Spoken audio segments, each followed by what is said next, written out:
तो हम लोग पढ़ रहे थे the rise of nationalism in Europe, ठीक है। तो आज का टॉपिक जो है वो है romantic imagination and national feeling, ठीक है। और ये वीडियो पूरा देखना, आज ये चैप्टर पूरा खत्म हो जाएगा, ठीक है।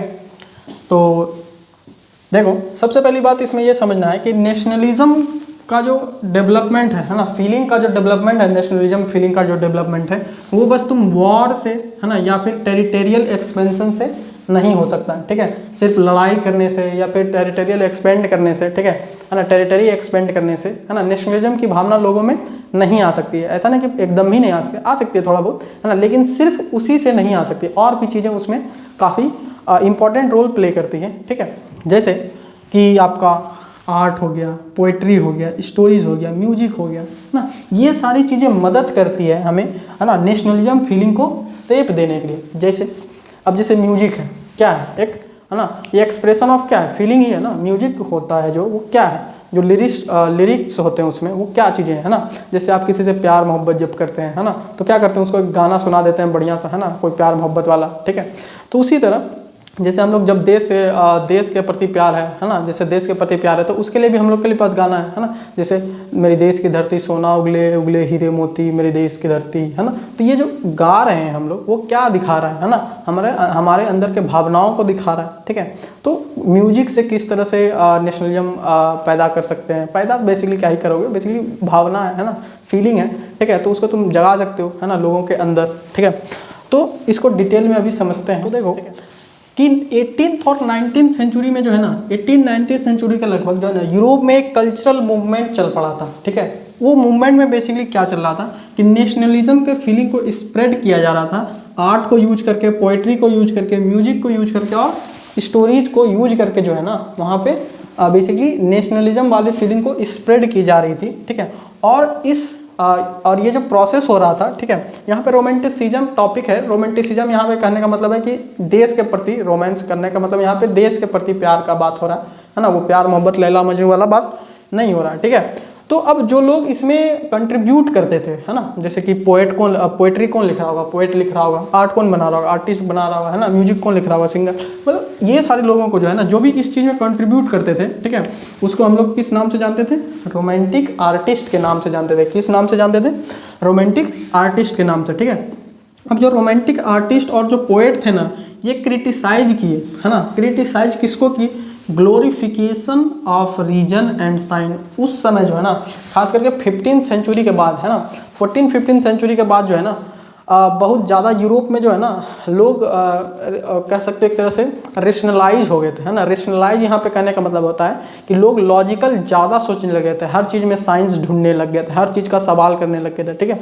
तो थोड़ा सा पोएट लोग उसको क्रिटिसाइज किए, है ना, कि सब चीज़ में तुम लोग लॉजिक, साइंस, ये सारी चीज़ों पर नहीं देख सकते, ठीक है। तो यहाँ पे ये बेसिकली ये लोग क्या किए, ये लोग बोल रहे थे कि ज़्यादा फोकस किस पे करने, इमोशंस पे, जो इंट्यूशन है हम लोगों का, ठीक है, उन सारी चीज़ों पे ज़्यादा फोकस कर रहे थे, फोकस करने को कह रहे थे, rather than the basically reason और साइंस के। हर चीज़ में रीजन खोज रहे हैं, साइंस खोज रहे हैं, क्या साइंस है क्या रीजन है। कुछ चीज़ें होती हैं जिसका कोई रीजन नहीं होता, बस होती हैं, है ना। तो वो चीज़ें बेसिकली पोएट लोग ये सारी चीज़ों को जो ग्लोरीफाई बहुत ज़्यादा कर दिया गया था उस समय में, है ना, हर चीज़ को साइंस से रिलेट करके देखा जाता था, है ना। तो वो सारी चीज़ों को थोड़ा सा क्रिटिसाइज किया यहाँ पे पोएट लोग, ठीक है। और उन लोगों का बेसिक एफर्ट क्या था, है ना, बेसिक एफर्ट उन लोगों का यही था कि एक कलेक्टिव फीलिंग लोगों के अंदर लाए, है ना, एक कलेक्टिव फीलिंग, जिससे कि लोगों को जो है ना लगे कि हम लोग एक जगह से हैं, है ना। जैसे हम लोग, भले इंडिया में बहुत सारे स्टेट्स हैं, है ना, लेकिन इंडिया से बाहर कोई भी जाएगा तो वो ये नहीं बोलेगा कि हम कहाँ से हैं, है ना, कि बिहार से हैं, यूपी से हैं, मध्य प्रदेश से हैं, कहाँ से हैं, ऐसा कुछ नहीं बोलेगा। वो बोलेगा सीधा कहाँ, हम इंडिया से हैं, है ना। तो ऐसा लोगों के अंदर आना चाहिए ना फीलिंग, है ना, कि सबको लगे कि हम एक जगह से हैं, तभी तो तुम नेशन बना सकते हो ना। अगर सबको लगे कि हम दूसरे जगह से, तो एक नेशन कैसे बनेगा, है ना, एक कंट्री, एक देश कैसे बनेगा, है ना। उन लोग का बिलोंगिंग एक जगह होना चाहिए, उन लोगों को लगना चाहिए कि हम लोगों का कल्चर, हम लोग का हेरिटेज, है ना, वो सारी चीज़ें क्या है, कॉमन है, इसलिए हम लोग क्या है, एक है, तब ना वहाँ तक आपका देश बनेगा, ठीक है। तो वही कोशिश में लोग थे, है ना। तो इसके आगे जो है, ये बेसिकली हम लोग को एग्जाम्पल समझना है कि यूरोप में किस तरह आर्ट से, है ना, कल्चरल चीज़ों से, है ना, किस तरह से नेशनलिज्म आगे बढ़ रहा था। उसका कुछ एग्जाम्पल दिया हुआ आपके बुक में, ठीक है, उसको समझना है। जैसे कि पहला एग्जाम्पल जो है वो है कल्चर के थ्रू, है ना, कि कल्चर के थ्रू नेशनलिज्म कैसे फैलाया जा रहा था, है ना। जैसे जैसे कि वहाँ पे एक जर्मन आर्टिस्ट है ना, जर्मनी में है ना, यूरोप में ही आता है ना जर्मनी, ठीक है। तो एक जर्मन आर्टिस्ट है जिनका नाम था जॉन गॉटफ्रीड हर्डर, ठीक है। भाई साहब का नाम थोड़ा है लंबा लेकिन याद रखिएगा, काफ़ी इंपॉर्टेंट है। ये दो कॉन्सेप्ट दिए थे है ना, ये दो कॉन्सेप्ट दिए थे, क्या, एक दास बुक और एक वुक्जिस्ट, ठीक है। एक दिए थे दास बुक और एक वुक्जिस्ट, ठीक है। दास बुक का बेसिकली मतलब यहाँ पे क्या होता था कि अब वो जर्मन से थे है ना, जर्मनी से थे है ना, इसलिए यहाँ पे ट्रू जर्मन के बारे में बात किया गया है। लेकिन इन जनरली उनका कहने का सेंस क्या था कि जब भी किसी कंट्री का है ना नेशनलिज्म की फीलिंग को अंदर से जगाना लोगों में, तो उनका कहने का मतलब था कि लोगों के अंदर वो फीलिंग होता है ना, बस उसको जगाने की ज़रूरत है ना, हर कॉमन पीपल के अंदर, ठीक है, ये चीज़ें होती हैं, ठीक है, बस उसको निकालने की ज़रूरत है। और वुक्जिस्ट जो टर्म था, इसके कहने का मतलब क्या था कि जो नेशनलिज्म का जो ट्रू स्पिरिट है ना, वो जो ट्रू स्पिरिट है ना नेशनलिज्म का, वो चीज़ें, वो किस चीज़ों में, वो फोक वाली चीज़ों में। फोक वाली चीज़ों कहने का मतलब है जो रीजनल चीज़ें हैं है ना, जैसे फोक सॉन्ग्स हो गए, पोएट्री हो गया, डांसेस हो गया है ना, वो सारी चीज़ों के अंदर एक नेशनलिज्म का भावना खुद ब खुद जग जाएगा अगर उन चीज़ों को हम लोग ज़्यादा से ज़्यादा प्रैक्टिस करना शुरू कर दिए तो, ठीक है। तो इनका ऐसा कहना था है ना कि फोक वाली चीज़ें क्या है, एक नेशन का एक ट्रू स्पिरिट है।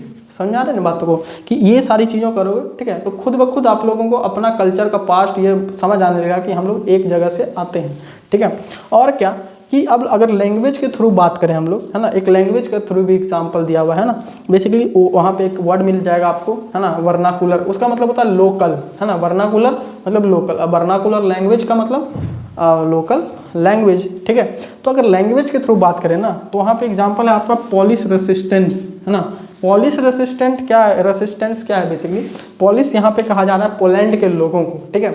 अब पोलैंड के लोगों को इसलिए कहा जा रहा है, इसका एग्जाम्पल इसलिए दिया हुआ है क्योंकि बेसिकली क्या हुआ ना कि रसिया जब कैप्चर कर लिया था पोलैंड को, ठीक है। तो अब रसिया के जब कैप्चर में था पोलैंड, तो वो क्या कर रहा था रसिया की ज़बरदस्ती जो है ना पोलैंड वाले को कह रहा था कि आप रसियन बोलिए, रसियन पढ़िए है ना, स्कूल में ज़बरदस्ती बोलता था कि रसियन में पढ़ाओ, जो नहीं पढ़ाता था उसको सजा भी देता था, ठीक है। तो अब तुम लोग सोचो कि वो लोग उसके अगेंस्ट किस तरह से लड़ा होगा है ना, लैंग्वेज के थ्रू लड़ा है भाई साहब, लैंग्वेज से। समझ में आ रहा है कि क्या स्ट्रगल है, समझ रहे हो, लैंग्वेज से लड़ा है। तो ऐसा सोच भी नहीं सकता लोग कि लैंग्वेज भी एक मीडियम है जिससे कि हम लोग लड़ सकते हैं। तो बेसिकली लैंग्वेज से किस तरह लड़ा, अब लोग को बोल रहा है रशियन में सब कुछ करने के लिए, तो लोग जानबूझ के क्या कर रहा है, पॉलिश में, ठीक है। तो ये पॉलिश लैंग्वेज जो है ना, एक तरह से उन लोगों का सिंबल बन गया था है ना, स्ट्रगल का है ना, उन लोगों के फ्रीडम का, स्ट्रगल का एक सिंबल बन गया था क्या, वही उनका लैंग्वेज, उसका जो वर्नाकुलर लैंग्वेज था, उसका जो लोकल लैंग्वेज था, पॉलिश लैंग्वेज, वो बन गया था, ठीक है। अब इस लैंग्वेज में होता क्या था कि अब ये लोग किस तरह से बेसिकली अब स्कूल सब में तो नहीं, लेकिन खास करके जब चर्च सब का मीटिंग सब होता था ना, तो यहाँ पे ये लोग क्या करते थे, पॉलिश लैंग्वेज का ही इस्तेमाल करते थे, ठीक है। अब ऑब्वियस सी बात है, रशियन वालों मना किया तो अब कर रहे हो उसका प्रयोग है ना, बेसिकली उसके अगेंस्ट में जाने के लिए है ना, उसके खिलाफ खड़े होने के लिए ये लोग क्या अपनाता था कि उसके मतलब पॉलिश लैंग्वेज को बस बोलता था, उसी में तो बस उन लोग को गुस्सा आ जाता था, ठीक है। तो बहुत सारे जो भी प्रीस्ट होते थे, बिशप्स होते थे है ना, मतलब चर्च के, वो सारे लोगों को वो क्या करता था, सजा देता था, या तो जेल भेज देता था है ना, या तो साइबेरिया भेज देता था। साइबेरिया भाई साहब इतना ठंडा जगह ना, वहाँ ऐसे आदमी मर जाए, ठीक है। तो वो सब जगह भेज देता था उन लोग को, जेल वेल, ठीक है, बहुत सजा देता था, ठीक है। तो एक एग्जाम्पल ये भी है ना कि उसके खिलाफ, अपने फ्रीडम के खिलाफ ये लोग लड़ा, बस किससे, और उसका सिंबल क्या बना है ना, लैंग्वेज, सोचो, ठीक है। उसके बाद देखा और भाई साहब थे वहाँ पे है ना, करोल कुरपेंस्की, नाम देख रहे हो है ना, क्या नाम है भाई साहब का, करोल कुरपेंस्की है ना, वहीं के थे। अब बेसिकली ये क्या कर रहे थे, ये अपना स्ट्रगल बेसिकली किस तरह से शो कर रहे थे है ना, through the operas, music and folk dances है ना। अब ये क्यों कर रहे थे, क्योंकि अब बोल रहा है वहाँ पे सब कुछ रशियन में करने के लिए, तो ये भाई साहब का बहुत बड़ा थिएटर था, थिएटर ओन करते थे, ठीक है। तो उसमें ओपरा होता था, ठीक है। तो अब ये जानबूझ के सब जो है ना, पोलिस में ओपरा हो गया या वहाँ का फोक डांस हो गया है ना, पोलैंड का, वो सब वहाँ पे जानबूझ के वो कराते थे, ठीक है। फोक डांस में जैसे कि यहाँ पे नाम दिया गया, पोलोनाइज हो गया है ना, माजोरुका हो गया, ये सब क्या है, वहाँ का फोक डांस का नाम है, ठीक है। तो ये सारी एक तरह से नेशनलिस्ट सिंबल हो गया था, समझा रहा, उसके खिलाफ लड़ने के लिए एक सिंबल हो गया था। जैसे सिंबल कोई चीज़ का बनाते हैं ना, जो सिंबल दिखाता है कि हम उसके अगेंस्ट हैं, तो बेसिकली इन लोग का सिंबल यही चीज़ें बन गई थी। तो अभी तक समझ में आया होगा कि कल्चर से है ना, लैंग्वेज से, इन सारी चीज़ों से है ना, किस तरह से लोगों के अंदर नेशनलिज्म की भावना जाग रही थी। समझ में आ रही बात, ठीक है। इसके आगे अगर देखो तो समझते हैं, देखो इस टॉपिक में जो हम लोग को पढ़ना है ना, ये टॉपिक क्या है, hunger, hardship and popular revolt, ठीक है। अब हंगर, हार्डशिप और पॉपुलर रिवॉल्ट के बारे में इस टॉपिक में हम लोग को पढ़ना है, ठीक है। हो क्या रहा था कि 1830s के लगभग जो है ना, 1830s के लगभग है ना, यूरोप में इकोनॉमिक हार्डशिप आ गया था। इकोनॉमिक हार्डशिप का मतलब इकोनॉमिकली यूरोप बहुत ज़्यादा कमज़ोर हो गया था, बहुत ज़्यादा गरीबी हो गया था, है ना, पैसा एकदम से ही ख़त्म हो गया था सबका। क्यों हो गया था, है ना, because of some following reasons. उस रीजन्स को अभी हम लोग स्टडी करेंगे, ठीक है।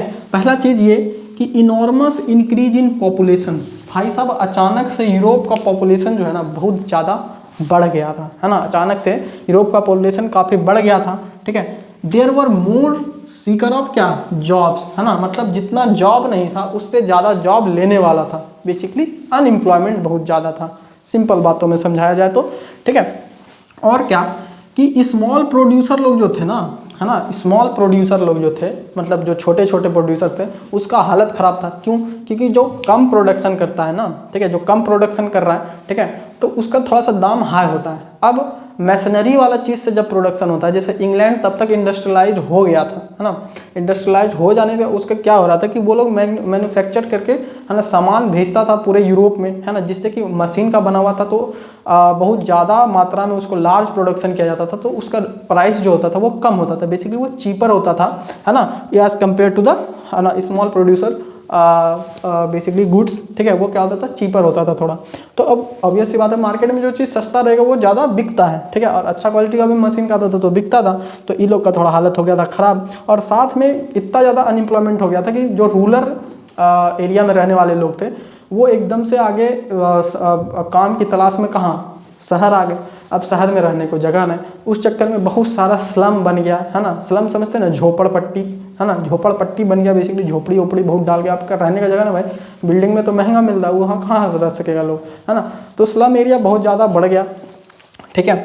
और क्या कि जो एरिस्टोक्रेसी था ना, अभी भी अपने पावर को एंजॉय कर रहा था, मतलब जो बड़े लोग थे, जो अमीर लोग थे, जब भी दिक्कत आता है ना तो दिक्कत होता है अमीर लोग को, गरीब लोग को, मिडिल क्लास लोग को, कई लोग को दिक्कत होता है, ठीक है। जो बड़े बड़े बिजनेसमैन सब होते हैं उन लोग को उतना कुछ खास असर नहीं पड़ता है, ठीक है। और पीजेंट अगर बात करें, है ना, पीजेंट जो किसान लोग थे, है ना, वो फ्यूडुअल सिस्टम में ड्यू में अटके पड़े थे, मतलब उन लोगों का ज़मीन का रेंट वो लोग नहीं दे पा रहे थे, है ना। और साथ ही साथ क्या हो रहा था कि वहाँ का फूड प्राइस बढ़ता जा रहा था। ऑब्वियस सी बात है, फूड प्राइस इसलिए बढ़ता जा रहा था क्योंकि जो है ना उसी समय के लगभग जो है ना बहुत ज़्यादा क्या हो रहा था कि बैड हार्वेस्टिंग भी चल रहा था, है ना। बैड हार्वेस्टिंग का मतलब फसल अच्छा से नहीं उग पा रहा था, ठीक है। और ऑब्वियस सी बात है, इसीलिए तो ये लोग क्या हो रहा था, अपने ज़मीन का रेंट नहीं दे पा रहा था, है ना। उस चक्कर में फूड का प्राइस बढ़ गया, ठीक है। और इस चक्कर में बहुत सारे लोग मरे भी, है ना, बहुत सारे लोग वहाँ पे भारी मात्रा में लोग मरे भी, बहुत हंगर से मरे। भाई साहब क्या हालत हो गया था, ठीक है। इसके आगे देखो, उसके बाद देखो 1848 आते आते, है ना, 1830s का बात कर रहे थे, ठीक है। 1848 आते आते क्या हुआ कि बहुत ज़्यादा फूड शॉर्टेज और अनएम्प्लॉयमेंट का दिक्कत होना शुरू हो गया, है ना, पूरे यूरोप में, है ना। खास करके आप देखो पेरिस वाला लोग थोड़ा एक्टिव था, है ना, फ्रांस वाला लोग, क्योंकि पहले भी देख चुके हो कि क्या क्या वहाँ पे हुआ है, ठीक है। तो अब पेरिस के जो लोग थे ना वो सारे आ गए सड़क पे गुस्सा में, है ना। सड़क पे ऐसा नहीं कि शौक से आ गए, है ना, गुस्सा में आगे प्रोटेस्ट करने लग गए, ठीक है। तो अब सोचो, है ना, अब याद रखो ये लुइस फिलिप था ना, है ना, कॉन्स्टिट्यूशनल मोनार्की बनाया था ना दोबारा हटा के उन लोगों को, है ना। जो बैटल ऑफ वाटरलू के बाद जब कंजर्वेटिव लोग आया था, है ना, फिर उसको हटा के, है ना, उसके बाद लुइस फिलिप को क्या बनाया था, हेड बनाया था, है ना, कॉन्स्टिट्यूशनल हेड बनाया था, और कॉन्स्टिट्यूशन भी था। सो बेसिकली उस समय फ्रांस में कॉन्स्टिट्यूशनल मोनार्की था, ठीक है।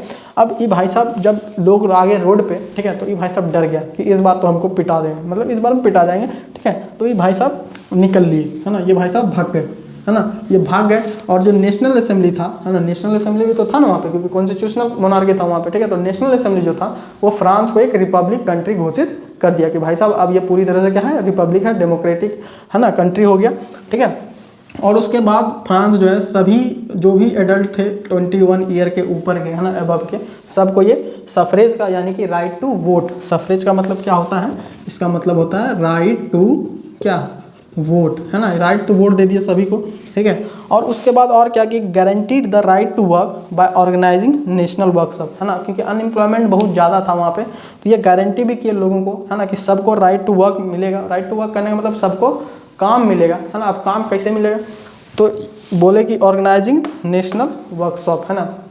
अब नेशनल वर्कशॉप कहने का सेंस है जैसे अभी के समय में यहाँ कैसे नरेगा सब चल रहा है, ठीक है, तो उसी टाइप का कुछ अलग अलग स्कीम निकाल के वो लोग देता काम, है ना, जैसे नरेगा सब में दिया जाता है ना कि 365 दिन में कम से कम आपको 100 दिन काम दिया जाएगा, ठीक है, तो उस टाइप का कुछ निकालता, ठीक है। इसके आगे देखो, अब जो चल रहा था ना कि 1845 में जो है ना सिल्सियन वीवर्स, है ना, सिल्सिया जगह का नाम है, ठीक है, सिलेसिया जो बोल लो, ठीक है, वो जगह का नाम है। वहाँ के जो वीवर्स होते हैं, वीवर्स समझते हो ना, बुनकर, जो कपड़ा बुनता है ना, बेसिकली जो फैब्रिक बनाता है ना वो लोग, ठीक है। तो अब बेसिकली ये लोग क्या कर लिया कि ये लोग रिवॉल्ट कर दिया, है ना। समस्या क्या था? समस्या था कॉटन कॉन्ट्रैक्टर और कॉटन वीवर के बीच में। अब क्या समस्या था उसको समझते हैं। बेसिकली देखो कि ईयर पहले बताओ 1845 में हो रहा था, और ये कहाँ हो रहा था? सिलेसिया में, ठीक है। अब देखो कि वहाँ पे समस्या क्या हो गया था ना कि जो कॉन्ट्रैक्टर था इन लोगों का, ठीक है, वो उन लोगों का पेमेंट ड्रास्टिकली मतलब काफ़ी ज़्यादा रिड्यूस कर दिया था, ठीक है। उस चक्कर में लोग गुस्सा आ गया। अब गुस्सा आ गया तो पूरा वीवर का क्राउड जो है ना वो मार्च कर गया कहाँ, है ना, to the mansion of their contractor. जो कॉन्ट्रैक्टर का जो घर सब था ये लोग पहुँच गया, है ना, भीड़ भाड़ लेके पहुँच गया। और तो और क्या डिमांड करने लगा किस चीज़ का? हाई वेजेज का। हाई वेजेज का डिमांड करने लगा भाई साहब, ठीक है, क्योंकि वेजेस क्या कर देते लोग का, कम कर दिया। उन लोग को डराने लगा, धमकाने लगा कि हमको ऐसा कर दो वैसा कर दो, और वो बाद में कर भी दिया, है ना, अटैक कर दिया उन लोगों के घरों पे, ठीक है। और आखिरकार कॉन्ट्रैक्टर को भागना पड़ गया अपने घर से अपने फैमिली के साथ। ऑब्वियस सी बात है, घर पे अटैक किया तो घर में फैमिली भी रहता है, भले उसका गलती ना हो लेकिन भुगतना तो पड़ेगा ना भाई साहब, मतलब पड़ता है, मतलब ऐसा पड़ेगा नहीं, मतलब गलती एक का है लेकिन क्या कर सकते हैं, है ना। तो अब देखो बेसिकली अब वो लोग भाग तो गया था लेकिन 24 घंटे के बाद फिर वापस आया। अब वो वापस आया किसके साथ? एकदम ऐसा आर्मी के साथ आया, ठीक है, आर्मी के साथ आया और फिर लड़ाई हो गया वीवर्स लोग और वो आर्मी लोग में, ठीक है। उसी चक्कर में 11 वीवर्स को जो है ना गोली लग गया, ठीक है, 11 वीवर्स को, है ना, गोली लग गया और वहीं पे उनका डेथ हो गया, ठीक है। इसके आगे देखो क्या हुआ। अब देखो उसी टाइम के लगभग जो है ना, उसी टाइम के लगभग पूरे यूरोप में, ऑल ओवर द यूरोप, है ना, अब जो एजुकेटेड मिडिल क्लास लोग थे ना वो लोग एक रिवॉल्यूशन शुरू कर दिए, है ना। और उन लोगों का डिमांड क्या था? उन लोगों का डिमांड था क्या? बेसिकली वो लोग का डिमांड था कि कॉन्स्टिट्यूशनलिज्म आना चाहिए, ना, कॉन्स्टिट्यूशनलिज्म आना चाहिए, मतलब हर जगह क्या आना चाहिए? कॉन्स्टिट्यूशन आना चाहिए। जो भी जहाँ पे भी मिडिल क्लास के लोग थे वो अपने कंट्री से वो डिमांड कर रहे थे, ठीक है। कंट्री तो उस समय हालांकि था ना, ठीक है, फिर भी जैसे कि नेशनल यूनिफिकेशन होना चाहिए। नेशनल यूनिफिकेशन कहने का मतलब है कि कंट्री बनना चाहिए, है ना, एक नेशन का निर्माण किया जाए जिसके अंदर, है ना, पर्टिकुलर रीजन के लोग हों, है ना, साथ में ठीक है, और साथ में वो चीज़ें मतलब एक साथ अच्छे से सेंट्रल लेवल पे एडमिनिस्ट्रेशन चले, है ना। ऐसे ना हो कि किंगडम बहुत सारा बटा हुआ है ना, अलग अलग राजा अलग अलग जगह के लिए, है ना। तो उन लोग एक देश चाहिए था, ठीक है। और तो और क्या चाहिए? फ्रीडम ऑफ प्रेस चाहिए था, यानी कि प्रेस को फ्रीडम मिले, और फ्रीडम ऑफ एसोसिएशन भी चाहिए था। फ्रीडम ऑफ एसोसिएशन का मतलब क्या था? बेसिकली कोई ग्रुप हो, है ना, या कोई पॉलिटिकल पार्टी हो, है ना, उस सब चीज़ों का बनाने का फ्रीडम होना चाहिए, ठीक है, कि किसी के खिलाफ हो किसी के सपोर्ट में, उस सभी चीज़ों का फ्रीडम होना चाहिए। उनका, इन लोगों का ऐसा डिमांड था, ठीक है। तो ये लोग कौन रिवोल्ट कर रहे थे? एजुकेटेड मिडिल क्लास लोग थे, ठीक है। अब वही ना, अभी ये पूरा क्या चल रहा है आपका, रिवोल्ट वाला चीज़ें चल रही है हर जगह, ठीक है।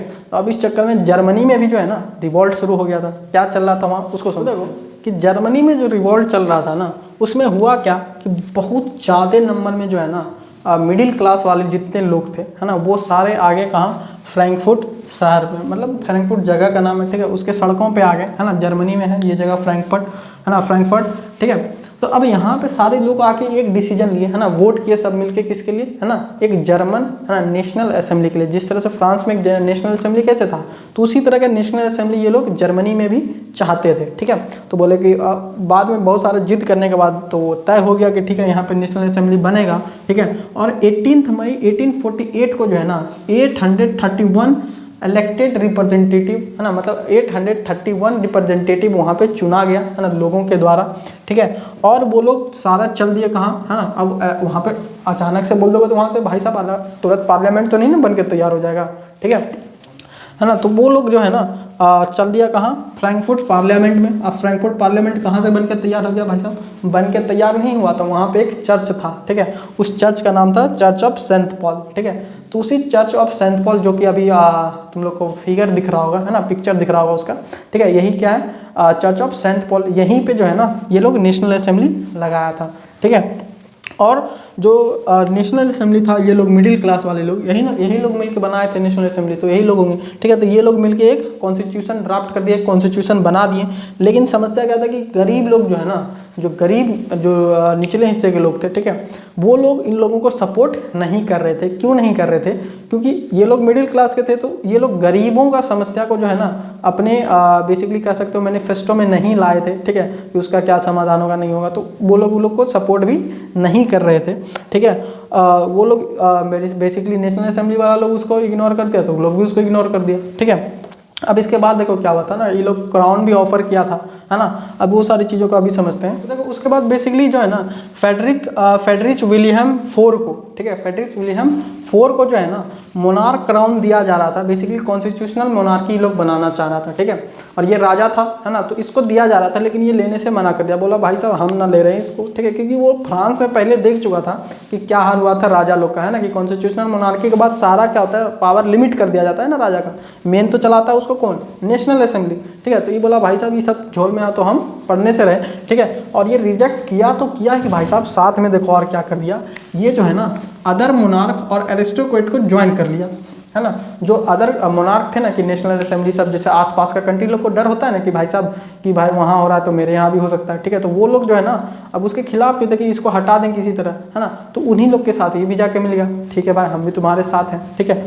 और क्या हुआ कि देखो समस्या भी उस समय बहुत था, वो जो नेशनल असेंबली अब नया नया बना था तो उतना ही लोग ढंग से चला भी नहीं पा रहा था, और बहुत सारी चीज़ें थी उसमें, जैसे कि वोटिंग राइट अभी भी नहीं दी गई थी, है ना, किसको, वोमेन लोग को वोटिंग राइट अभी तक इसलिए भी नहीं दी गई थी, बेसिकली दे देना चाहिए था उन लोगों को। क्यों? क्योंकि वोमेन लोग का भी पार्टिसिपेशन उसमें बहुत ज़्यादा था, ठीक है, बहुत ज़्यादा एक्टिव पार्टिसिपेशन था, है ना। खास करके देखो women had formed their own political groups, है ना, एंड फाउंडेड न्यूज़पेपर।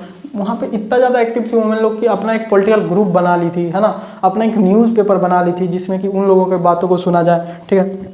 और तो और क्या, पॉलिटिकल मीटिंग में भी वो लोग बहुत ज़्यादा पार्ट ली, फिर भी वोमेन लोग को ये लोग वोटिंग राइट नहीं दिया। वोमेन वर देखो वो वोमेन लोग को जो है ना, जैसे कि इस पिक्चर में तुम लोग को दिख रहा होगा जो चर्च ऑफ सेंट पॉल था, है ना, उसमें ऊपर वाले हिस्सा में जो है ना वोमेन लोग को बैठाया गया है ना, वो भी सिर्फ क्या विजिटर के तौर पे, मतलब आके आप लोग देख सकते हैं, ठीक है, आप सलाह एडवाइस ये सब नहीं दे सकते कि क्या करना है और क्या नहीं करना है। सोचो इतना करने के बाद उन लोग को बस देखने का दिया कि हाँ ठीक है तुम लोग देख सकते हो कि क्या चल रहा है नहीं चल रहा है ना, लेकिन तुम बता नहीं सकते हो कि क्या करना है क्या नहीं करना है, उसको है ना एडमिनिस्ट्रेटिव पावर बेसिकली नहीं दिया, है ना, बस विजिटर गैलरी में खड़ा होने का इजाज़त दे दिया कि यहाँ आके भाई साहब आप लोग खड़ा, भाई साहब ने बहन जी आप लोग खड़ा हो सकते हैं, ठीक है। तो अब देखो जबकि वो लोग लिबरल्स थे, है ना, मिडिल क्लास लोग लिबरल्स थे, है ना, लिबरल का मतलब ही होता है फ्रीडम, है ना, मतलब फ्री माइंडेड लोग, मतलब जितनी भी सारी चेंजेज हो, है ना, उसको एक्सेप्ट करना उनका काम होता है। अब वो लोग लिबरल होने के बावजूद, है ना, वो लोग जेंडर इक्वालिटी अभी भी वहाँ पे एक समस्या था, है ना। अब समस्या इतना ही नहीं था, ये लोग से ढंग से चल भी नहीं रहा था। एक तो गरीब लोग पूरा, है ना, गरीब लोग इन लोगों को बिल्कुल भी सपोर्ट नहीं कर रहा था, मिडिल क्लास लोग उतना था नहीं, ठीक है। तो उसके चक्कर में और क्या क्या चीज़ें हुई उसको समझते हैं। तो देखो बेसिकली अब एक तो उन लोग से अच्छे से चल नहीं रहा था नेशनल असेंबली। अब हुआ क्या, एक तो उन लोगों के पास पुअर का सपोर्ट भी नहीं था, मतलब पूरी तरह से लोगों का सपोर्ट था नहीं, है ना, एरिस्टोक्रेट और जितने नोबल लोग थे उन लोग का तो बिल्कुल भी सपोर्ट नहीं था, ठीक है। तो उस चक्कर में हुआ क्या, अब जितना मोनार्क एक साथ आया था ना अलग अलग जगह का, है ना, वो सब मिलके एरिस्टोक्रेट मिलके आर्मी सब मिलके वो क्या कर दिया, नेशनल असेंबली को डिसबैंड कर दिया, मतलब हटा दिया, आया लपड़ थप्पड़ दिया, बोला भाई साहब हो गया तुम लोग का ताम झाम बहुत, अब समेटो बोरिया बिस्तर और यहाँ से निकलो, ठीक है। अब देखो अब वो तो उसको तो हटा दिया, है ना, लेकिन नेशनल असेंबली को हटा देने से ये नहीं हो सकता है ना कि अब लिबरल लोग चुप बैठेगा, है ना, जब नहीं था नेशनल असेंबली तब चुप नहीं बैठ रहा था, तो अब क्या बैठेगा, ठीक है। तो फिर भी क्या था कि रिवॉल्यूशन जो है ना बेसिकली जो लिबरल मूवमेंट था वो चलता ही जा रहा था, आगे बढ़ता ही जा रहा था, ठीक है। तो अब ये लोग उल्टा करना शुरू कर दिया, अब ये लोग दिमाग लगा दिया, है ना, कि भाई साहब जो इन लोग को चाहिए ना वो दे दो, है ना, कम से कम पावर में तो बने रहेंगे ना, जो इन लोग को चाहिए वो दे दो, ठीक है, क्या ही दिक्कत है, तो ठीक है। तो ये लोग क्या करना शुरू कर दिया, धीरे धीरे जो है ना कंसेशन देना शुरू कर दिया लिबरल नेशनलिस्ट को, मतलब जो भी डिमांड करता था ठीक है ले लो, अब नहीं देगा तब ना उसके खिलाफ कुछ भी तरह का प्रोटेस्ट करेगा, जो मांगता था देता है, हाँ ठीक है ले लो, है ना, बात ही खत्म हो जाता था, ठीक है। दिमाग लगा बुद्धि लगा दिए लोग, ठीक है, कि जो आपसे वो लोग कर रहा था, है ना, वो आपसे यही लोग करने लग गया था, उल्टा करने लग गया था, है ना। पहले नेशनलिज्म वो लोग सिखाता था, अब यही लोग नेशनलिज्म सिखा रहा है, हाँ कि अपना देश होगा ये होगा ब्ला ब्ला, ठीक है। और क्या हुआ कि देखो 1848 में जो है ना ऑटोक्रेटिक मोनार्की जो था of central and eastern Europe began to introduce liberal changes. मतलब ईस्टर्न और सेंट्रल यूरोप में जो है ना, जो ऑटोक्रेटिक मोनार्क था, मतलब जो किसी का नहीं सुनता था, वो सब भी अब धीरे धीरे क्या करने लग गया कि लिबरल चेंजेस करना शुरू कर दिया, है ना। जैसे वुमेन को कुछ राइट नहीं है, ठीक है भाई ले लो, ठीक है, क्योंकि वो लोग जानता था कि अगर पहले हटा दिया है तो भी दोबारा हटा सकता है ना। पहले हटा दिया था ना मोनार्क लोग को, तो ये लोग दोबारा भी हटा सकता है, ठीक है। तो अब ये लोग धीरे धीरे खुद ही लोगों को छूट देना शुरू कर दिया था, आगे ठीक है ये भी कर लो, ये भी कर लो, जो मन में धीरे धीरे वो लोग को छूट देना शुरू कर दिया था। यहाँ तक कि जितना सर्फडम था, है ना, और या फिर बॉन्डेड लेबर था, ठीक है, वो सारी चीज़ों को हटा दिया गया, है ना, बंधुआ मजदूरी ये सब, ठीक है, ये सारे चीज़ को हटा दिया गया। कहाँ पे? हैब्सबर्ग वाला एम्पायर में भी और रसिया में भी, है ना, ईस्ट में आ गया ना बेसिकली, ये ईस्टर्न यूरोप हो गया ये लोग, ठीक है, वैसी का बात हो रहा है, ईस्टर्न यूरोप और सेंट्रल यूरोप का बात हो रहा है, ठीक है। और जो हैब्सबर्ग जो है ना रूलर लोग था, वो 1867 में तो हंगेरियन लोग को आज़ादी ही दे दिया, भाई साहब ठीक है तुम लोग आज़ाद हो जाओ, ठीक है, उन लोग को बहुत कष्ट देता था भाई लोग, ठीक है। तो ये लोग अब उल्टा ही करना क्या कर दिया था, शुरू कर दिया था, है ना, रिवर्स साइकोलॉजी, समझते हो ना, रिवर्स साइकोलॉजी वही खेलने लग गया था ये, है ना, ठीक है। हालांकि वो थोड़ा सा अलग हो गया रिवर्स साइकोलॉजी, है ना, ठीक है, साइकोलॉजी पे नहीं जाके अभी सोशल साइंस में रहते हैं, ठीक है। तो ये लोग बेसिकली उल्टा काम करना शुरू कर दिया था, जो उन लोग को चाहिए था ये लोग पहले से वही कर देता था, तो उन लोग के खिलाफ कुछ मूवमेंट ही नहीं होता था, प्रोटेस्ट ही नहीं होता था, ठीक है। तो ये था, ठीक है। अब समझते हैं मेकिंग ऑफ जर्मनी। तो देखो अब जो जर्मनी में हो रहा था ना, अब क्या चल रहा था, जैसे कि अभी बताएं हम, ठीक है, कि अब जो है ना कंजर्वेटिव लोग जो है ना अब उल्टा इस्तेमाल कर रहा था, अब नेशनलिज्म की भावनाओं का इस्तेमाल कर रहा था अब लोगों को एक्सप्लॉइट करने के लिए, ठीक है। कैसे कि देखो national sentiment now used by क्या, कंजर्वेटिव, जबकि कंजर्वेटिव ये सारी चीज़ें कभी नहीं चाहता था, फिर भी अब ये लोग क्या करने लगा था, ये लोग खुद जो है ना नेशनलिस्ट सेंटिमेंट को इस्तेमाल करके, है ना, लोगों को एक्सप्लॉइट कर रहा था, ताकि ये लोग क्या कर सके, पॉलिटिकल डोमिनेशन, है ना, डोमिनेशन जीत सके आगे, है ना, क्योंकि अब यूनिफिकेशन करेगा तो यही लोग को फायदा होगा, अगर ये राजा बना रहे तो ज़्यादा जगह का राजा होगा, समझ रहे हो ना। यहाँ एक एक हाथ पे लड़ाई हो जाता है भाई साहब, ये लोग को तो कितना किंगडम मिलाएगा एक साथ, ठीक है। तो अब क्या हो रहा था देखो कि जितना भी लिबरल का रिवॉल्यूशन लोग था ना, जितना भी लिबरल लोग था उन लोग का जो रिवॉल्यूशन था, ये लोग को जो है ना दबा दिया गया, है ना, मोनार्क के द्वारा, मिलिट्री के द्वारा, है ना, बड़े बड़े लैंड ओनर के द्वारा, है ना। बुक में लिखा होगा जंकर्स, है ना, जंकर्स का मतलब क्या होता है, बड़े बड़े लैंड ओनर जो होते हैं ना पर्सिया के, ठीक है, उसको जंकर्स कहते हैं, ठीक है। अब देखो हो क्या रहा था कि अब जो कंजर्वेटिव लोग थे ना, अब ये लोग लीडरशिप ले लिया अपने हाथ में, किसका, नेशनल यूनिफिकेशन का, जबकि ये डिमांड था किसका, लिबरल लोग का, मिडिल क्लास वाले का डिमांड था कि यूनिफाई किया जाए, है ना। अब ये लोग खुद बोल रहा कि हम ही यूनिफाई कर देते हैं, दूसरे का क्या जरूरत है, ठीक है, हम ही कर देते हैं, है ना, यूनिफाई करना है ना, हम ही कर देते हैं, है ना, हम लोग का देश एक होना चाहिए। बेसिकली ये लोग जो है ना अब वो लोग का टॉपिक उठा के ये लोग खुद इस्तेमाल कर रहा था, है ना, ताकि लोग जो है इनके साथ बने रहे, है ना, इन्हें कि इसके अपोज में आ जाए, इसके अगेंस्ट में आ जाए, है ना, जो वो लोग चाह रहे थे उसी को ये लोग अपना हथियार बना लिया, ठीक है। और क्या कर लिया, दोनों जगह ऐसा हो रहा था, इटली में भी और जर्मनी में भी, ठीक है। तो जर्मनी बेसिकली यूनिफाई किया गया, है ना, पर्सिया के राजा थे, ठीक है, उसके द्वारा, ठीक है, जो फेडरिक विलियम था ना फोर, है ना, उसको जो दे रहा था मोनार्क वाला, जो रिजेक्ट कर दिया था और बाद में ज्वाइन कर लिया था, है ना, वही लोग, ठीक है। अब जो सबसे पहले जर्मनी का समझते हैं, हालांकि जर्मनी से पहले यूनिफाई हुआ है इटली, लेकिन भाई साहब बुक में दिया हुआ पहले जर्मनी के बारे में, तो पहले जर्मनी पढ़ लेते हैं फिर इटली पढ़ लेंगे, ठीक है। तो देखो ये नाम याद रखना भाई साहब, ये भाई साहब का जो नाम है ना, कलाकार आदमी थे एकदम, ठीक है। ये जो है ना ओटो वन बिस्मार्क, है ना, पूरा नाम तो याद रहेगा ना रहे, बिस्मार्क तो याद रहना चाहिए एकदम, बिस्मार्क नाम याद रहना चाहिए, ठीक है। ओटो वन बिस्मार्क जो थे भाई साहब जो है ना, ये जो थे ये चीफ मिनिस्टर थे प्रुसिया के, ठीक है, प्रुसिया के ये चीफ मिनिस्टर थे, कौन थे, चीफ मिनिस्टर थे, है ना। और इन्हीं को जो है ना आर्किटेक्ट कहा जाता है, किसका, जर्मनी का यूनिफिकेशन ऑफ जर्मनी का जो आर्किटेक्चर है, आर्किटेक्चर समझते हो ना, जो बेसिकली सब कुछ तैयार करता है, क्या करना है कैसे करना है, उसको आर्किटेक्चर कहते हैं, ठीक है। तो यही भाई साहब को आर्किटेक्चर बोला गया, है ना, यही सारा कुछ प्लान किए, क्या करना है क्या नहीं करना है, ठीक है, वो सारा कुछ यही प्लान किए, कौन, ओटो वन बिस्मार्क, है ना। और उस समय जो राजा था, है ना, फेडरिक विलियम जो था, ठीक है, वो थोड़ा बूढ़ा हो गया, बीमार रहने लग गया था, उतना वो एक्टिव भी नहीं था, तो सारा काम यही कर रहा था, ठीक है, पूरा प्लान फाइट को प्लान किया, ठीक है। उसके बाद पर्सिया जो था वो 3 लड़ाई लड़ा, 3 वॉर लड़ा, किसके किसके साथ लड़ा, ऑस्ट्रिया के साथ, डेनमार्क के साथ और फ्रांस के साथ, 3 के साथ लड़ाई लड़ा, ठीक है, 7 साल के अंदर, है ना, 7 साल के अंदर ये लड़ा, ठीक है, 7 साल के अंदर, ठीक है, 7 ईयर्स के अंदर ये 3 लड़ाई लड़ा, ऑस्ट्रिया के साथ, डेनमार्क के साथ और फ्रांस के साथ, है ना। और तीनों में जो है ना भाई साहब जीत गया, है ना, पर्सिया तीनों में क्या हो गया, जीत गया। और जीतने के बाद जनवरी 1871, कब? जनवरी 1871 को जो है ना, ये जो किंग विलियम था, है ना, किंग विलियम वन को राजा बनाया गया, है ना। वो बीमार उमार था भाई, उससे नहीं, इसी का छोटा भाई था शादी, ठीक है।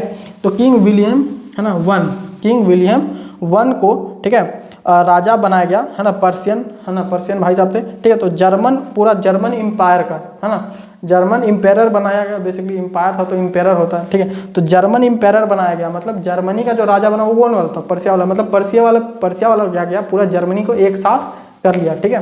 तो यूनिफाई कर लिया वो लोग अपने में, ठीक है। तो उसको जर्मन बोल दिया गया, तो जर्मन एम्पायर हो गया वो, ठीक है। इन सेरेमनी हेल्ड एट वर्सलेस, है ना। वर्सलेस जगह कहाँ था? फ्रांस में। फ्रांस से भी लड़ा था ना, तो उधर वाला हिस्सा ही लोग अपने में कर लिया था, ठीक है। तो वर्सलेस में हॉल ऑफ मिरर जो था, ठीक है, हॉल ऑफ मिरर यहाँ पे दिख रहा होगा, ठीक है। तो वहीं पे ये प्रोग्राम हुआ था, इनका सेरेमनी हुआ था, बेसिकली राज्य अभिषेक जिसको कहते हैं, ठीक है, वो हुआ था, ठीक है। और भाई साहब राजा बन गए कहाँ के? जर्मन एम्पायर के।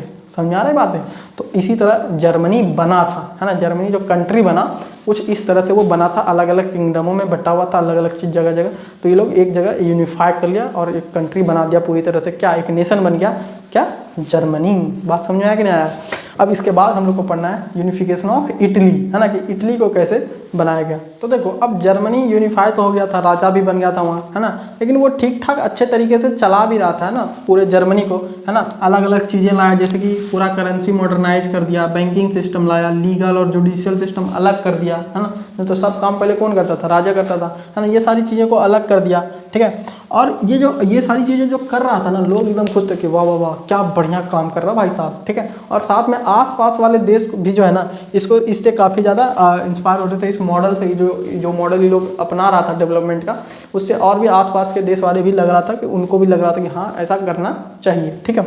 अब आते हैं कि इस पर यूनिफिकेशन ऑफ इटली पे, है ना। सबसे पहली बात समझना होगा कि इटली का थोड़ा सा ज्योग्राफी समझना होगा, है ना, कि वो 7 भाग में डिवाइडेड था। इटली 7 अलग अलग पार्ट में डिवाइडेड था। पॉलिटिकल फ्रेगमेंटेशन था, बेसिकली पॉलिटिकली अलग अलग, मतलब उस 7 जगह पे जो है ना अलग अलग पॉलिटिकल रूल था, मतलब अलग अलग रूलर वहाँ पे रूल करते थे, ठीक है। जैसे कि नॉर्थ पार्ट जो है इटली का, वहाँ पे ऑस्ट्रियन, है ना, हैब्सबर्ग वाला रूल करता था। सेंटर में पोप रूल करते थे, ठीक है। और साउथ में बर्बन किंग रूल करता था, है ना, ऑफ स्पेन। अब तुम सोचोगे कि सर बर्बन वाला तो था फ्रांस में, तो स्पेन वाला कहाँ से आ गया? अरे भाई साहब, ये स्पेन वाला है ना, रिश्तेदार लगता था फ्रांस वाले का, बर्बन फैमिली, ठीक है, ठीक है। उसके बाद क्या? अब सर्डेनिया पिडमोंट एक जगह था इटली में, वो बस एक लौता जगह था जहाँ की इटली का खुद का, है ना, प्रिंस राज करता था, ठीक है, राजा राज करता था, है ना। विक्टर एम्यूल सेकंड नाम है भाई साहब का, आएंगे उस पर भी, है ना। 1830 में एक बार कोशिश हुआ था, है ना, नाम नहीं भूले होगा मेरे हिसाब से, गैस्पी मैजनी का, ठीक है। तो गैस्पी मैजनी ने कोशिश किया था कि इटली को यूनिफाई करने, लेकिन वो फेल हो गए। फिर 1848 में भी रिवोल्यूशन ऑफ लिबरल्स हुआ था, है ना, वो लोग भी फेल हो गया, ठीक है। तो अब जो जिम्मेदारी था ना, अब वो कौन उठा लिया यूनिफाई करने का? यहाँ का जो राजा था, ठीक है, ये बेसिकली सर्डेनिया पिडमोंट का जो राजा था, ठीक है, विक्टर एम्यूल, ठीक है। तो उसने जिम्मेदारी ले लिया कि मैं अब यूनिफाई करूँगा, ठीक है। यहाँ पे एक क्वेश्चन भी आता है, ठीक है, कि कंजर्वेटिव लोग जो है ना क्यों यूनिफाई करने लग रहे थे, है ना, देशों को, है ना, ये क्वेश्चन आएगा, ठीक है। अभी उसको भी समझेंगे, ठीक है, क्यों करने लगे। हालांकि वो हम बता दिए तुम लोग को, पहले समझाने टाइम समझा दिया, अगर समझ गए हो तुम इसको लिख पाओगे, ठीक है, कि अपना पॉलिटिकल डोमिनेंस बढ़ाने के लिए, इकोनॉमिकली और ज़्यादा फाइनेंशियल होने, मतलब स्टेबल होने के लिए, ठीक है, ये लोग बढ़ाते हैं। क्योंकि जितना ज़्यादा जगह आएगा उतना ज़्यादा रिसोर्सेज भी तो आएंगे ना, ठीक है। तो उन सभी चीज़ों के लिए लोग यूनिफाई कर रहा था अपना फायदा के लिए, लेकिन लोगों को, है ना, मूर्ख बना रहा था बेसिकली कि हाँ देखो तुम लोग जो बोल रहे हो वही कर रहे हैं, है ना। तो लोग को क्या पता है, लोग को पैसा का थोड़े मतलब, तो लोग को भावनाओं था, है ना, तो लोग को भावना से, फीलिंग से मतलब होता है। लेकिन जो राज कर रहा था उसको उस सबसे कोई मतलब नहीं होता है। बेसिकली उन लोग का नेशनलिज्म वाला क्या था? एक फीलिंग था, है ना, नेशनलिज्म का फीलिंग था। उन लोग को एक देश चाहिए था जिसमें एक जैसे लोग रहते हों, है ना, जो कि कह सके कि हाँ हम लोग इस देश से आते हैं। वो एक भावना होती है, कि इमोशन होता है, जो कि ऑब्वियस सी बात है, राजा लोग तो अपने फ़ायदा के लिए कर रहा था, है ना, ठीक है। आगे समझ। अब देखो कि वहाँ का जो सीएम था ना, जैसे जर्मनी का सीएम को पर्शिया का सीएम कौन था, है ना, जिसको कि आर्किटेक्ट कहा जाता था जर्मनी का, है ना, ओटो वन बिस्मार्क। भाई साहब बिस्मार्क नाम याद रखना, इंपॉर्टेंट नाम है, ठीक है। तो अब यहाँ का जो राजा था उसका नाम था केबोर, हालांकि इसका फुल नेम अलग है, ध्यान में नहीं, लेकिन बुक में भी केबोर ही लिखा हुआ है, तो केबोर चलेगा, ठीक है। तो अब ये भाई साहब का ये जो केबोर थे भाई साहब, है ना, ये जो है ना यूनिफिकेशन ऑफ इटली को लेड की, ठीक है। वहाँ का पिडमोनिया सर्डोनिया पिडमोंट का सीएम था, ठीक है। ठीक है, तो ये लीड किया इटली का यूनिफिकेशन, ठीक है। और ये भाई साहब को किसी से कुछ लेना देना नहीं था, इसको कोई मतलब नहीं था कि कौन क्या चाहता है, ठीक है। ये ना रिवॉल्यूशनरी था, है ना, ना डेमोक्रेट था, इसको कुछ पड़ा नहीं था किसी का, ये बस डिप्लोमेट था, है ना, जो बेसिकली वहाँ का सीएम भी था, तो जो राजा बस बोल दे वो कर देता था, अपना दिमाग उसमें वो नहीं लगाता था, ठीक है। तो अब राजा बोला को उपाय कीजिए, तो वो उपाय कर दिया। अब हालांकि ये डिप्लोमेट था, डिप्लोमेट का कहने का मतलब क्या होता है, डिप्लोमेसी, है ना, कि वो रिश्ता बनाए रखता है अच्छा, है ना। डिप्लोमेट लोग भी क्या करते हैं ना, विदेशों से रिश्ता अच्छा बना के रखते हैं हम लोग का, है ना, कि मतलब वो अगर तुम समझो कि बेसिकली वो दुश्मनी नहीं होने देते हैं, एक तरह से यही समझ लो, है ना। बुद्धि बहुत तेज होता है उन लोगों का, समझ रहे हो ना, ठीक है। तो अब वो टैक्टफुल, है ना, डिप्लोमेसी से जो है ना फ्रांस गया, भाई साहब फ्रांस वालों को अपने में मिला लिया, अलायंस बना लिया उसके साथ। अब वो फ्रांस का था भी ये केबोर्ड, ठीक है, फ्रेंच बोलता था, बढ़िया से मक्खन मक्खन लगा उसको मिला लिया, है ना। डिप्लोमेट का यही तो खासियत होता है ना, कि वो तुमको मैनिपुलेट कर सकता है, ठीक है। तो बेसिकली उसको अपने में मिला लिया, ठीक है। और फ्रांस के साथ मिलके जो है ना ये हरा दिया भाई साहब किसको, ऑस्ट्रेलिया वाला को, है ना, कब्जा किया था ना, ठीक है, नॉर्थ वाला साइड में, है ना। 1859 में ये ऑस्ट्रेलिया वाला को हरा दिया, ठीक है। धीरे धीरे इसी तरह अपना जितना लगभग 7 रीजन था ना अलग अलग, ठीक है, वो धीरे धीरे सबको हटाते हटाते जीतता चला गया, ठीक है। और देखो केबोर जो था बहुत होशियार आदमी था, बहुत ज़्यादा, बहुत बुद्धि का तेज, है ना। वहाँ का जो लोकल लीडर था, है ना, गैरिबाल्डी के नाम से उसको जानते हैं, हालांकि इसका पूरा नाम गैसेपी गैरिबाल्डी है, बुक में पढ़ोगे तो, ठीक है। ये भाई साहब एक पीजेंट का लीडर था, है ना, मतलब किसान लोग का लीडर था, ठीक है। इसके पास भाई साहब आर्मी था, अपना आर्मी था, बताओ भाई साहब, इसके पास अपना आर्मी था उस समय, बेसिकली किसान का, ठीक है। तो अब क्या हुआ, उस आर्मी को कहते थे क्या, रेड शर्ट कहते थे, उस आर्मी को क्या कहते थे, रेड शर्ट आर्मी कहते थे, ठीक है। अब ये क्या हुआ कि 1860 में जो है ना, 1860 में ये लोग के साथ मिलके, है ना, ये लोग के साथ मिलके ये चला गया साउथ की ओर, है ना, साउथ वाला एरिया की ओर, और स्पेनिश रूलर जो वहाँ पे था, है ना, बर्बन वाला सब, उस सबको हटा दिया, ठीक है, उसको भी हरा दिया, है ना। और धीरे धीरे सबको हरा ही दिया था, ठीक है। और 1861 में फाइनली ये जो एम्यूअल, है ना, सेकंड था, है ना, विक्टर एम्यूअल सेकंड जो था, इसको यूनाइटेड इटली का राजा घोषित कर दिया गया, ठीक है। अब हालांकि थोड़ा सा समस्या यहाँ पे है था इटली में कि इटालियन पॉपुलेशन जो था ना बहुत ज़्यादा इलिटरेट था, है ना, बहुत ज़्यादा अनअवेयर था, है ना, जो ये नेशनल लिबरलिस्ट वाला टाइप का आइडियोलॉजी सब चल रहा था, इन लोगों को आइडिया नहीं था कि क्या चल रहा है, इन लोगों को किसी से कुछ मतलब नहीं, बेचारा अब क्या ही बोलोगे, इलिटरेट मासूम लोग था, किसान लोग था, क्या ही मालूम होगा उन लोग को, है ना। एक नारा लगाता था वो लोग, ठीक है, एक नारा लगाता था ला तालिया, ठीक है, इटालियन में बेसिकली इटली की जय हो, इस टाइप का कुछ नारा था, ठीक है। और उन लोग को कोई आइडिया नहीं, उन लोग को ये वर्डे ने कभी सुना था, ठीक है, उन लोग को कोई आइडिया ना। और वो लोग मानता क्या था, वो लोग मानता था, वो लोग नारा लगाता था, ठीक है, ये जो पीजेंट लोग था ये लोग नारा लगाता था, लेकिन वो लोग उन लोगों को क्या लगता था, उन लोग को कोई आइडिया नहीं, उन लोग को लगता था कि ये जो राजा था ना एम्यूअल, विक्टर एम्यूअल, है ना, उसकी वाइफ का नाम है। बताओ भाई ऐसा कोई कैसे सोच सकता, ठीक है। उन लोगों को लगता था कि उसकी वाइफ का नाम है, तो ला तालिया नारा लगाता था वो लोग, ठीक है, ठीक है। तो यार ये था क्या बेसिकली आपका यूनिफिकेशन ऑफ जर्मनी, ठीक है। आगे देखते हैं क्या है। तो अब देखो, अब है हमारे पास स्ट्रेंज केस ऑफ ब्रिटेन, ठीक है। इटली का समझ गया, जर्मनी का यूनिफिकेशन समझ गया, ब्रिटेन का यूनिफिकेशन थोड़ा सा अलग था, इसीलिए इसका नाम है क्या, स्ट्रेंज केस ऑफ ब्रिटेन नाम है, ठीक है। अब इसमें देखो क्या चल रहा था कि अब जिस तरह से जर्मनी या इटली का यूनिफिकेशन हुआ, उसमें क्या हुआ कि ऐसा सडन से एकदम रिवॉल्यूशन ये सब हुआ, और उसके बाद वो चीज़ें यूनिफिकेशन वाली चीज़ें होने लग गई। लेकिन ब्रिटेन का जो यूनिफिकेशन हुआ ना, वो कोई सडन अपहील या रिवॉल्यूशन का बात नहीं था, ठीक है। उसमें बेसिकली इसका एक लंबा प्रोसेस था, है ना, लंबा प्रोसेस चला यूनिफिकेशन का, ठीक है, धीरे धीरे काम करता था ये, है ना। ब्रिटेन वाला साहब बुद्धि तो था ही ना, तब ने इतना ज़्यादा कॉलोनाइज कर लिया था, ठीक है। तो लोग धीरे धीरे काम कर रहा था, कैसे कर रहा था, पहली बात तो क्या किया, पहले तो 18वीं सेंचुरी से पहले कोई ब्रिटिश का नेशन था ना, ठीक है। अब उस समय जो आपस में जो ग्रुप वहाँ पे रहता था ब्रिटेन के आसपास, वो था इंग्लिश लोग, है ना, वेल्स लोग रहता था, ठीक है, स्कॉटिश लोग रहता था, आयरिश लोग रहता था, सबका अपना अपना कल्चर था, अपना अपना पॉलिटिकल ट्रेडिशन था, ठीक है। अब लेकिन अब समझो समस्या आया कब, जब आया ये एक्ट ऑफ यूनियन, ठीक है, 1707 में ये एक्ट आया, कौन सा एक्ट ऑफ यूनियन, इसको ध्यान रखना है, ठीक है। एक्ट ऑफ यूनियन आया। ठीक है। और उसके बाद क्या हुआ, हालांकि इस 1688 में ही जो है ना, जो ब्रिटेन का पार्लियामेंट था, ठीक है, वो क्या कर लिया था, वो उसके मोनार्क का जो पावर था ना, वो सीज कर दिया था 1688 में ही, ठीक है। अब पावर सीज करने के बाद, हाँ उस समय वहाँ पे पार्लियामेंट था, ठीक है, राजा भी था, लेकिन पार्लियामेंट का काम था कानून वानून बनाना, ये सब करना। तो ये लोग क्या कानून बना दिया भाई साहब, इसका पावर सीज कर दिया, है ना, उसका राजा का जो था बेसिकली पावर वो घटा दिया। और उसके बाद एक्ट ऑफ यूनियन लाया 1707 में, ठीक है। और ये जो एक्ट ऑफ यूनियन था वो किसके किसके बीच में आया था, साइन हुआ बेसिकली एक तरह से स्कॉटलैंड और इंग्लैंड के बीच में। इंग्लैंड बोला कि अरे भाई साहब कहाँ तुम गरीबी में जी रहे हो, मेरे साथ आ जाओ, हम लोग मिल के बढ़िया डेवलप करेंगे, ये वो बला बला समझाया, एकदम मैनिपुलेट कर दिया भाई साहब को। स्कॉटलैंड वाला भी बोला ठीक है बढ़िया बात है, डेवलप करेंगे मिल के साथ में, एकदम भाई भाई, ठीक है। अब लेकिन समस्या समझो कि जो पार्लियामेंट में जो है ना, स्कॉटलैंड का उतना रिप्रेजेंटेटिव ही नहीं हुआ करता था, जिस तरह इंडिया का कैसे हुआ करता था, वहाँ पे उतना इंपीरियल लेजिस्लेटिव में उतना रिप्रेजेंटेटिव नहीं होता था इंडिया का, तो उसके बारे में पता नहीं कि क्या चल रहा है इंडिया में, है ना। तो उस चक्कर में क्या हुआ कि वो धीरे धीरे जो है ना, अब ऑब्वियस सी बात है कि वहाँ पे स्कॉटिश लोग कम थे, तो इंग्लिश मेंबर ज़्यादा थे वहाँ पे, है ना। इंग्लिश मेंबर बोलने का मतलब है ब्रिटेन वाले लोग वहाँ पे ज़्यादा थे, ठीक है। तो ब्रिटेन वाला ज़्यादा रहने से हुआ क्या कि ये लोग अपने हिसाब से कानून बना देता था, उसका मेजोरिटी नहीं पूरता था। बात समझ में आ रहा है कि नहीं आ रहा, ठीक है।